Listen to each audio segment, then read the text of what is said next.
Hello everyone, welcome back to another part of exam recap series.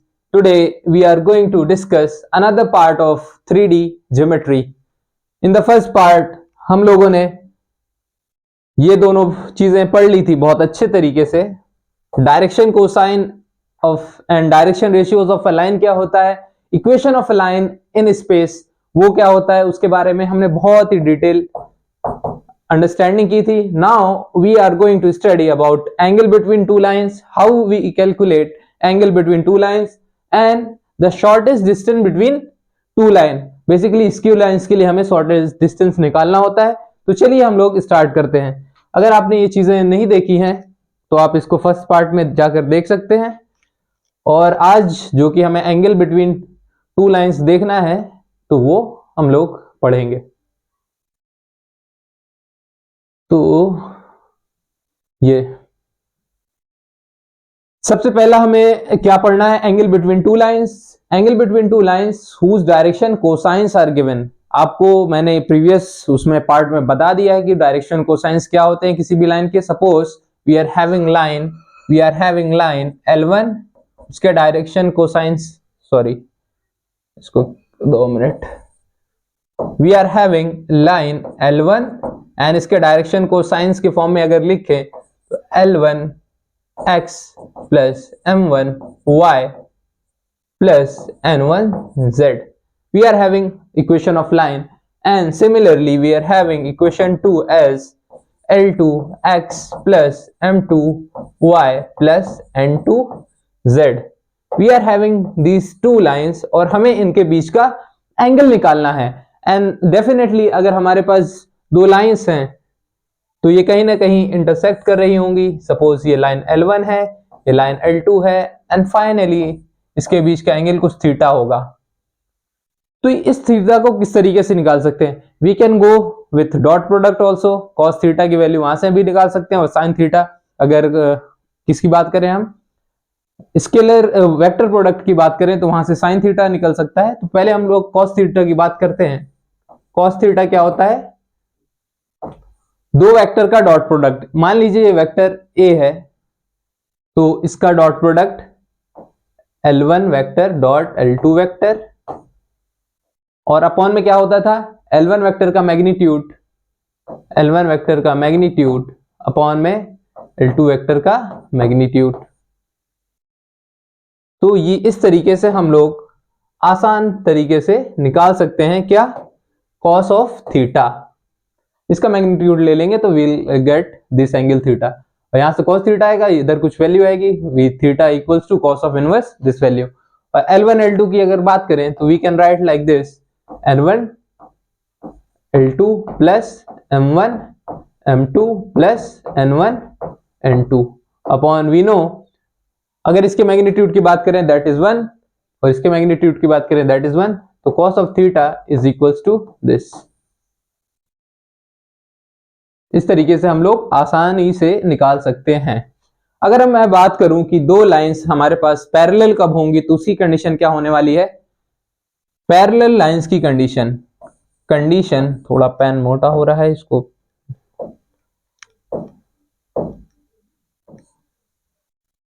ठीक.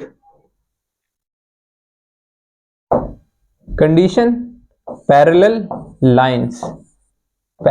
Lines की condition क्या होगी, direction cosine से अगर गिवन है किसी लाइन के तो L1 upon L2 equal M1 upon M2 and N1 equals to N1 upon N2. This is the basic condition of parallel lines.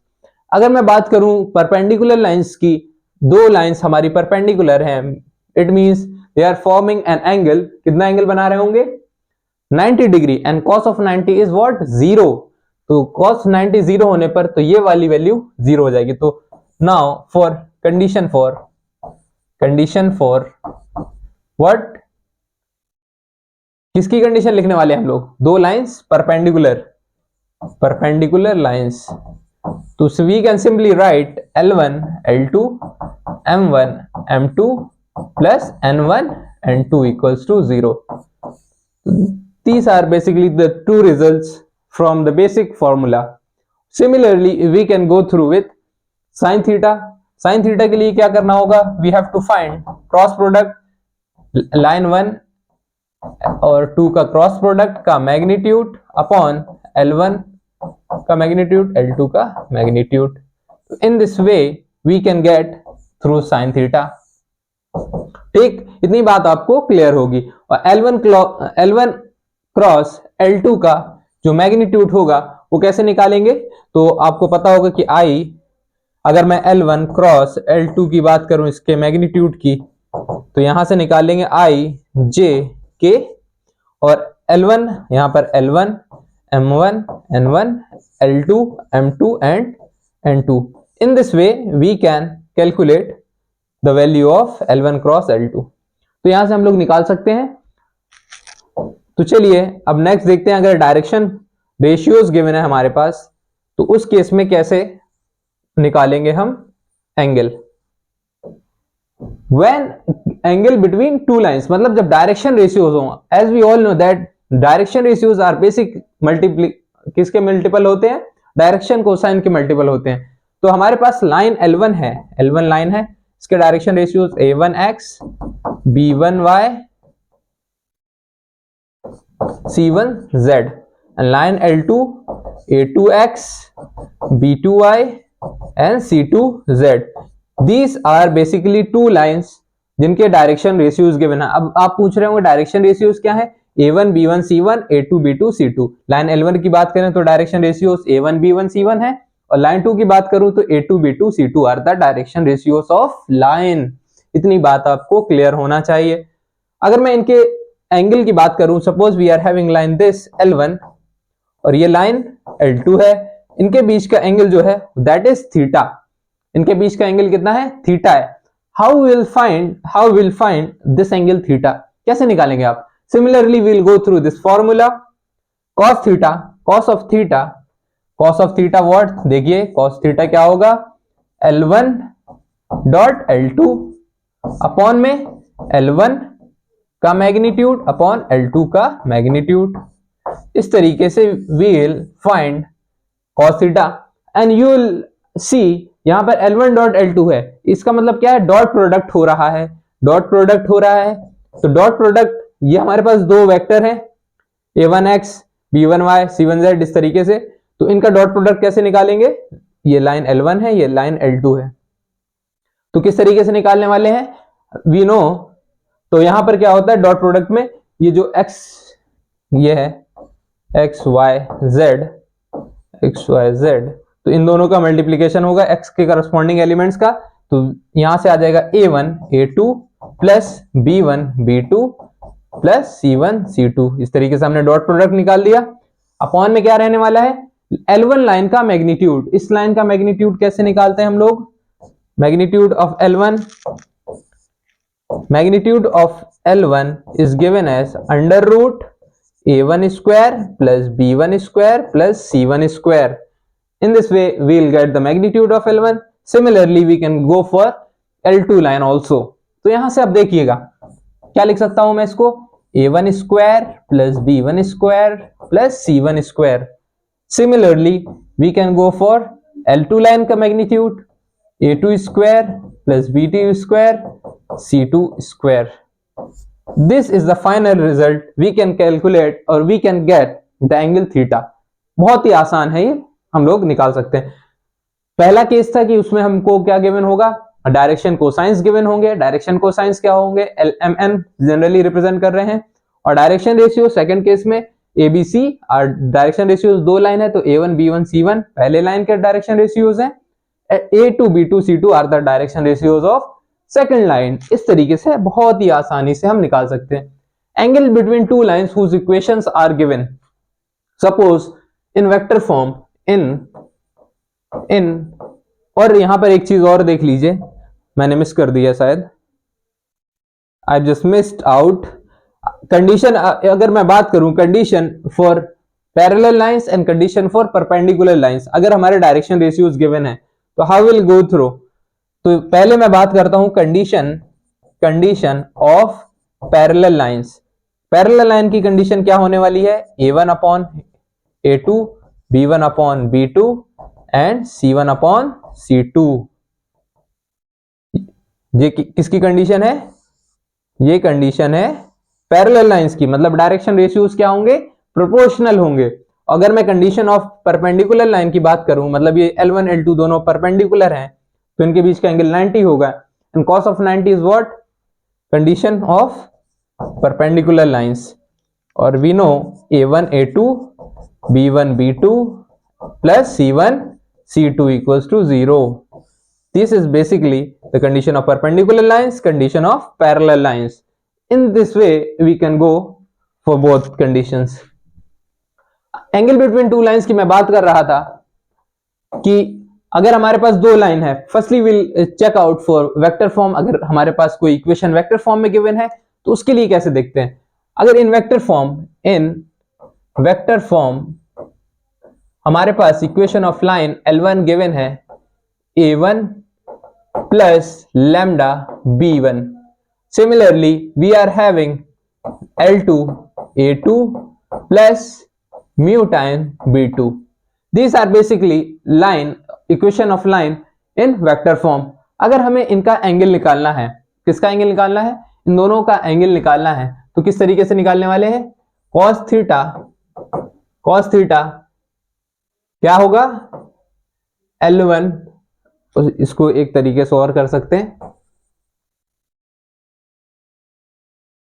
क्योंकि इसको एक बार एक और चेक करते हैं। Firstly let me go through the quality. तो everything is all right. We will go through angle between two lines whose given. पहले हम बात कर रहे थे वेक्टर फॉर्म। किसकी बात कर रहे थे? वेक्टर फॉर्म में अगर इक्वेशन गिवन है, हमारे पास इक्वेशन ऑफ लाइन गिवन है, तो किस तरीके से लिखने वाले हैं? जैसे हमारे पास लाइन L1 है A1 plus lambda time B1, similarly line 2 है A2 plus lambda mu times B2। तो इस तरीके से हमारे पास दो इक्वेशन ऑफ लाइन गिवन है। We have to find the angle between these two line. तो पहले क्या करने वाले हैं हम लोग? cos थीटा निकालने के लिए simply we have to do B1 dot B2 vector upon में B1 का मैग्नीट्यूड अपॉन में B2 का मैग्नीट्यूड। इस तरीके से we will find cos of theta. Similarly अगर हमें इक्वेशन गिवन है इन कार्टेशियन फॉर्म में इक्वेशन गिवन है, देखिएगा कार्टेशियन फॉर्म में अब आपको इक्वेशन लिखना आती होगी, मैंने इसको पहले ही एक्सप्लेन कर दिया अच्छे से। L1 की बात करूं तो x minus x1 upon A1, y minus y1 upon B1, z minus z1 upon c1. This is equation line for Cartesian form. Line 2 is given as x minus x2 upon a2, y minus y2 upon b2, z minus z2 upon c2. These are basically the two lines and we have to find what? हमें निकालना है कि इन दोनों lines के बीच का angle कैसे निकालेंगे।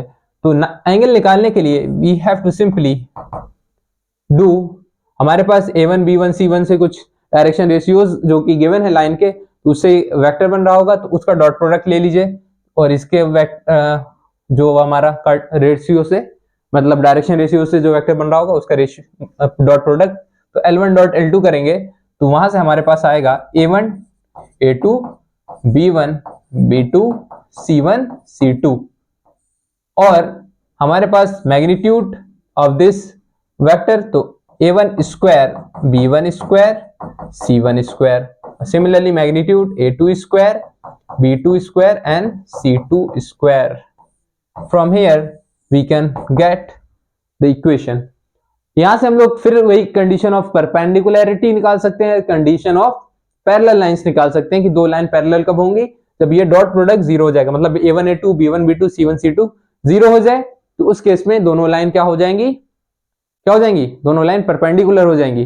अगर पैरेलल लाइंस की बात करूं तो दोनों के direction ratios A1 upon A2 equal B1 upon B2 equal C1 upon C2 हो जाएगा।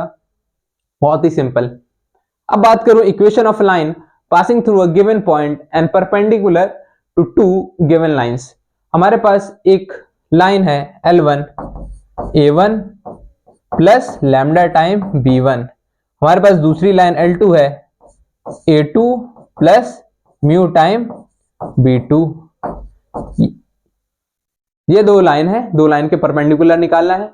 तो हमें क्या करना होगा, B1 क्रॉस B2 से परपेंडिकुलर लाइन आ जाएगी, B1 क्रॉस B2 से, और अपॉन में A2 माइनस A1 कर देंगे। ठीक है, तो हमें लिखना है equation of line passing through a point, a point से पास कर रहा है, given perpendicular to two given points.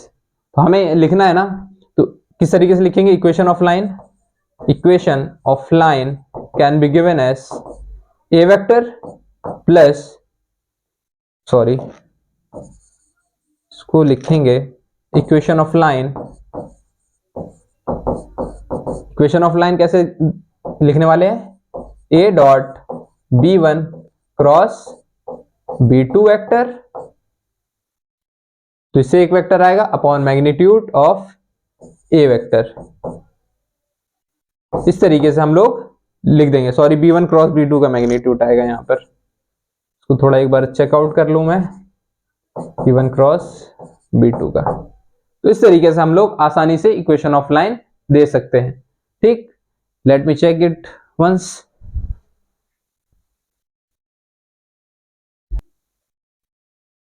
तो यहां से हमें दिखा ये इक्वेशन ऑफ लाइन, सॉरी ये थोड़ा गड़बड़ हुआ है यहां से, इसको let me erase. Equation of line लिखना है तो simply equation of line can be given as, equation of line can be given as a plus t times some B1 cross B2 vector, B1 cross B2 vector. तो इस तरीके से equation of line हम दे सकते हैं। ठीक, इसके बाद आता है कि हमारे पास अगर लाइन गिवन है तो उनका स्क्यू लाइन बेसिकली अगर गिवन है, स्क्यू लाइन के बारे में समझते हैं कि स्क्यू लाइन पहले होती क्या है। Skew line is basically line जो कि नॉन इंटरसेक्टिंग है और नॉन पैरेलल है, ना ही इंटरसेक्ट कर रही है, मतलब ये एक लाइन है स्पेस में, एक ये लाइन है, एक ये लाइन है।